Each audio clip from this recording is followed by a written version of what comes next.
ಮಾತ್ರ ಹೇಳ್ತೀನಿ, ಪಕ್ಷಾತೀತವಾಗಿ ಒಬ್ಬ ದೇಶದ ಪ್ರಧಾನಮಂತ್ರಿ 2047ಕ್ಕೆ ಸ್ವಾತಂತ್ರ್ಯ ಬಂದು ವರ್ಷಗಳು ಸಿಗ್ತಾ ಇದೆ.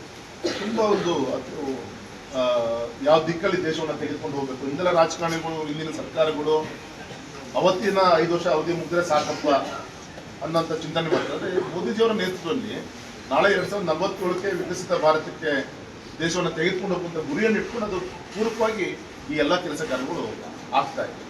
ಹಾಗಾಗಿ ಇದನ್ನೆಲ್ಲ ಚಿಂತನೆ ಮಾಡಿಕೊಂಡು ರಾಷ್ಟ್ರದ ಒಂದು ಹಿತದೃಷ್ಟಿಯಿಂದ ಚಿಂತನೆ ಮಾಡ್ತಿರುವಂಥ ಸಿದ್ಧಾಂತಗಳಿಗೆ ಶಕ್ತಿ ತುಂಬುವಂಥ ಕಾರ್ಯವನ್ನು ನಿಮ್ಮಂಥ ಬುದ್ಧಿಜೀವಿಗಳು, ನಿಮ್ಮಂಥ ಎಲ್ಲ ಹಿರಿಯರು ಮಾಡಿದ್ರೆ ಇನ್ನು ಹೆಚ್ಚು ಒಳ್ಳೆಯ ಕೆಲಸವನ್ನು ಮಾಡಲಿಕ್ಕೆ ಸಾಧ್ಯ ಅಂತ ಈ ಸಂದರ್ಭದಲ್ಲಿ ಹೇಳ್ತಾ ತುಂಬ ಸಂತೋಷ. ಇವತ್ತು ನಮ್ಮ ಡೆಪ್ಯೂಟಿ ಸಿಇ ಗತಿಶಕ್ತಿ ಶ್ರೀನಿವಾಸಲು ಬಂದಿದ್ದಾರೆ.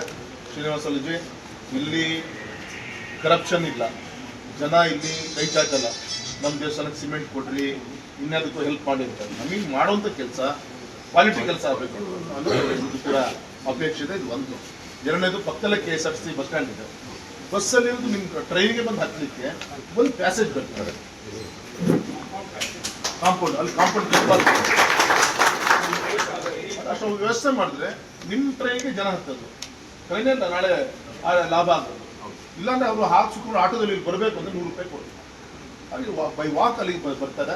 ಹಾಗೆ ನಾವಿನ್ನೂ ಬ್ರಿಟಿಷ್ ಕಾಲದಲ್ಲಿ ಏನಿಲ್ಲ, ದಯವಿಟ್ಟು ಅಲ್ಲಿ ಒಂದು ಓಪನಿಂಗ್ ಕೊಟ್ಟು ಇಲ್ಲಿ ಓಡಾಡ್ಲಿಕ್ಕೆ ಏನು ಬೇಕು ಅವಕಾಶ KSRTC ಬಸ್ ಸ್ಟ್ಯಾಂಡ್ ತೆಗಲಿಕ್ಕೆ ಅದನ್ನು ಪ್ರಯಾರಿಟಿ ಏನ್ರಿ ನಮ್ಮ ಕನ್ಸ್ಟ್ರಕ್ಷನ್ ಅರ್ಥ ಆಯ್ತಂದ್ರಿ. ಅದೇ ನೀರು ನಿಲ್ಲುತ್ತೆ, ಬುದ್ಧಿವಂತರು ನಮ್ಮ ರೈಲ್ವೆ ಇಲಾಖೆ ಜನ ಬರಬಾರ್ದು ಅಂತಾನೆ ಅಲ್ಲಿ 2 ಇಂಟ್ಯಾಚರ್ ಬಿಡ್ತಾರೆ.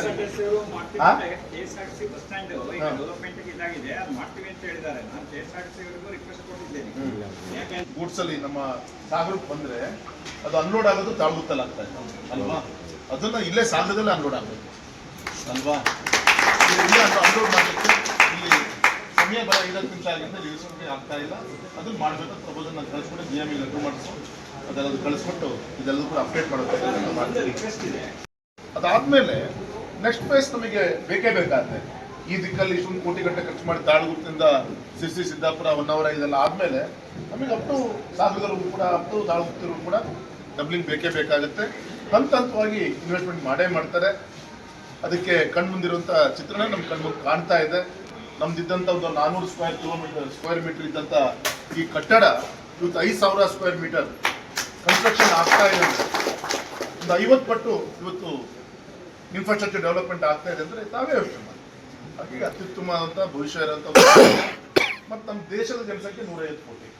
ರೈಲ್ವೆ ಕ್ಷೇತ್ರ ಪ್ರತಿ ಒಂದು ವರ್ಷ 150 ಕೋಟಿ 140 ಕೋಟಿ ಜನರು ಪ್ರತಿ ವರ್ಷ ರೈಲ್ವೆಯಲ್ಲಿ ದೇಶದಲ್ಲಿ ಓಡಾಡ್ತಾರೆ. ಟೋಟಲ್ ಫುಟ್ಫಾಲ್ 150 ಕೋಟಿ ಆಗುತ್ತೆ. ಅಂದರೆ ಒಂದು ವರ್ಷ ಅಷ್ಟು ದೊಡ್ಡ ಒಂದು ಕ್ಯಾರಿ ಮಾಡುತ್ತಲ್ಲ. ಮತ್ತು ನಮ್ಮ ಪ್ಯಾಸೆಂಜರ್ಸ್ ಟ್ರಾವೆಲಿಂಗ್ ನಾವೇನು ಮಾಡ್ತೀವಿ ಅದು ಯಾವತ್ತೂ ಕೂಡ ರೈಲ್ವೆ ಕ್ಷೇತ್ರಕ್ಕೆ ಲಾಸೇ. ಗೂಡ್ಸಿಂದ ಮಾತ್ರ 4 ರೂಪಾಯಿ ರೈಲ್ವೆ ಕ್ಷೇತ್ರಕ್ಕೆ ಉಳಿಲಿಕ್ಕೆ ಸಾಧ್ಯ. ಇದಕ್ಕೆ ಮಾಡ್ತಿರುವಂಥ ವೆಚ್ಚ. ಮೊದಲು ಡೀಸೆಲಲ್ಲಿ ಓಡಿಸ್ತಾ ಇದ್ರು, ಕೋಲಲ್ಲಿ ಓಡಿಸ್ತಾ ಇದ್ರು. ಪೊಲ್ಯೂಷನ್ ಯಾವ ರೀತಿ ಇತ್ತು ನಾವು ಈಗ ತಾವೇ ಯೋಚನೆ ಮಾಡಿದ್ರೆ ಇವತ್ತು 100% ಎಲೆಕ್ಟ್ರಿಫಿಕೇಶನ್ ಆಯಿತು ನೋಡಿ. ಇಂಥ ವಾರ್ ಟೈಮಲ್ಲಿ ಪೆಟ್ರೋಲಿಯಂ ಪ್ರಾಡಕ್ಟ್ಸ್ ಎಲ್ಲದೂ ಕೂಡ ಇಂಪೋರ್ಟ್ ಮಾಡ್ಕೊಬೇಕು, ಎಷ್ಟು ಅನುಕೂಲ ಆಯಿತು. 100% ಎಲೆಕ್ಟ್ರಿಫಿಕೇಶನ್ ಮಾಡಿದ್ರೆ ಅಂದರೆ ಸನ್ಮಾನ್ಯದ ನರೇಂದ್ರ ಮೋದಿಜಿಯವರ ದೂರದೃಷ್ಟಿ ಯೋಚನೆ ಮಾಡಿ. 2014ಕ್ಕೆ ನಮ್ಮ ದೇಶದಲ್ಲಿ ಕೇವಲ 4 ರಿಂದ 5 ನಗರಗಳಲ್ಲಿ ಮಾತ್ರ ಮೆಟ್ರೋ ಸಂಪರ್ಕ ಇತ್ತು. ಇವತ್ತು 28ಗಿಂತ ಹೆಚ್ಚಿನ ನಗರಗಳಿಗೆ ಮೆಟ್ರೋ ಎಕ್ಸ್ಪೆನ್ಷನ್ ಮಾಡುವಂಥ ಕೆಲಸ ಸನ್ಮಾನ್ಯದ ನರೇಂದ್ರ ಮೋದಿಜಿಯವರ ನೇತೃತ್ವದಲ್ಲಿ ಆಗಿದೆಯಲ್ಲ. ಇನ್ಫ್ರಾಸ್ಟ್ರಕ್ಚರ್ 750 ಏರ್ಪೋರ್ಟ್ ಆಯ್ತಲ್ಲ ದೇಶದಲ್ಲಿ. ಇಷ್ಟೆಲ್ಲ ಕೆಲಸ ಕಾರ್ಯಗಳು ದೇಶದಲ್ಲಿ ಆಗ್ತಾ ಇದೆ. ಹಾಗಾಗಿ ಈ ಸಂದರ್ಭ ನಾನು ಇಷ್ಟೇ ಮನವಿ ಮಾಡ್ಕೊಳ್ಳೋದು, ನೀವು ಕೊಟ್ಟಂಥ ಮನವಿಗಳು 1, 2, 3, 4 ಏನಿದೆ ಇದು 100% GM ಅವ್ರ ಹತ್ರ ಮಾತಾಡಿ ನಮ್ಮ ಹಾಲಪ್ಪನವ್ರು ಹೇಳಿದಂಗೆ ಈ ರೈಲ್ವೆ ಟೈಮಿಂಗ್ಸ್ ಕೂಡ ಏನಿದ್ದಿಲ್ಲ ಚೇಂಜ್ ಮಾಡೋದು ಒಂದು. ಎರಡನೇದು, ಕೆಲವು ಟ್ರೈನ್ಗಳು ಶಿವಮೊಗ್ಗ ಬಂದು ತಾಳಗುಪ್ಪಕ್ಕೆ ನಮ್ಮ ಸಾಗರ ಸರ್ವಿಸ್ ಸಿಗ್ತಲ್ಲ ಅಂತ ಎಲ್ಲ ತಪ್ಪು ತಿಳ್ಕೊಂಬೇಡಿ. ಟೋಟಲ್ ನಮ್ಮ ಶಿವಮೊಗ್ಗ ಡಿವಿಷನನ್ನು ಫಿನಾನ್ಷಿಯಲ್ ಗೊತ್ತಿದೆ. ಹೋಮ್ವರ್ಕ್ ಮಾಡಿದಾಗ ನಾವು ಲಾಭದಲ್ಲಿದ್ದೀವಿ. ಹೋದ ವರ್ಷ ನಾವು ಪ್ರಾಫಿಟ್ ರೇಂಜಿಗೆ ನಾವು ಬಂದಿದ್ದೀವಿ ಆರ್ಥಿಕವಾಗಿ.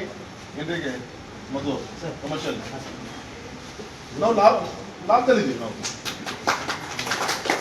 ಆದರೆ ಕೆಲವು ಲೈನ್ಗಳು ನಿಮ್ಗೆ ಲಾಸ್ ಬರುತ್ತೆ. ತಪ್ಪು ತಿಳ್ಕೊಂಬಿಡಿ. ಲಾಸ್ ಕಾರಣ ಏನು ಅಂದರೆ ಶಿವಮೊಗ್ಗದಿಂದ ನಾವು ತಾಲೂಕಿಗೆ ರನ್ ಮಾಡ್ತಾ ಇದ್ದೀವಲ್ಲ, ನಮಗೆ ಬೇಕಾದಷ್ಟು ಸಫಿಷಿಯೆಂಟ್ ಪ್ಯಾಸೆಂಜರ್ಸ್ಗಳು ನಮ್ಗೆ ಸಿಗ್ತಾ ಇಲ್ಲ. ಗೂಡ್ಸು ಇಲ್ಲ, ಪ್ಯಾಸೆಂಜರ್ಸು ಇಲ್ಲ.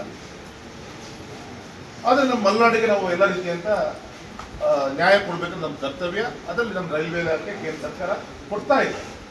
ಟೋಟಲ್ ಆ ಲೈನನ್ನು ಫಿನಾನ್ಷಿಯಲಿ ಒಂದು ಒಯ್ಯಬಿಟ್ಟು ಹೋಮ್ವರ್ಕ್ ಮಾಡಿದಾಗ ಲಾಸ್ ಅಂತ ಬಂದು ಅಂದರೆ ಅದರಲ್ಲಿ ಮೇನ್ ಕಾರಣ ನಮ್ಮ ಶಿವಮೊಗ್ಗದಿಂದ ನಮ್ಮ ತಾಲೂಕು ಝೀರೋ ಇದರಲ್ಲಿ ಓಡಾಡ್ತೀವಿ. ಎಷ್ಟೋ ದಿನ ಬರ 50, 20, 40ರಲ್ಲಿ ಇಡೀ ಟ್ರೈನ್ ಹೋಗಿ ಖಾಲಿ ಓಡಾಡ್ತಾ ಇರೋದು ಕೂಡ ಅದನ್ನು ಮೆನ್ಷನ್ ಮಾಡಿಲ್ಲ. ಆದರೂ ಕೂಡ ಅದೇನು ತಲೆ ಕೆಡ್ಸ್ಕೊಳ್ಳೋದು ಬೇಡ. ಮುಂದೆ ಇನ್ನೂ ಹೆಚ್ಚು ಶಕ್ತಿ ಬರುತ್ತೆ. ನಾವು ಇದನ್ನು ಎಕ್ಸ್ಟೆಂಡ್ ಮಾಡಬೇಕು. ಡೆಡ್ ಎಂಡ್ ಆಗಿದೆ, ಸ್ವಲ್ಪ ಆ ಥರ ಒಂದು ಸಮಸ್ಯೆ ಇದೆ. ಮತ್ತು ಟೈಮ್ ಸ್ವಲ್ಪ ಫೈನ್ ಟ್ಯೂನ್ ಮಾಡಿದ್ರೆ ಜನರಿಗೂ ಕೂಡ ಅನುಕೂಲ ಆಗ್ತದೆ, ಜನನೂ ಕೂಡ ಹೆಚ್ಚಿಗೆ ಬರ್ತಾರೆ. ಅವಾಗ ಲಾಭದಿಂದ ನಾವು ತೆಗೆದುಕೊಂಡು ಹೋಗಲಿಕ್ಕೆ ಸಾಧ್ಯ ಆಗುತ್ತೆ. ಇದನ್ನು GMಗೆ ನಾನು ಕನ್ವಿನ್ಸ್ ಮಾಡುವಂಥ ಕೆಲಸ ನೀವೇನು ರೇಷೋ ಕೊಟ್ಟಿದ್ದೀರಿ, ಈಗ ನೋಟ್ ಮಾಡ್ಕೊಂಡಿದ್ದೀನಿ. ಅದನ್ನು ಕನ್ವಿನ್ಸ್ ಮಾಡುವಂಥ ಕೆಲಸ ಕೂಡ ಮಾಡ್ತೀವಿ ಅಂತ ಈ ಸಂದರ್ಭದಲ್ಲಿ ಹೇಳ್ತಾ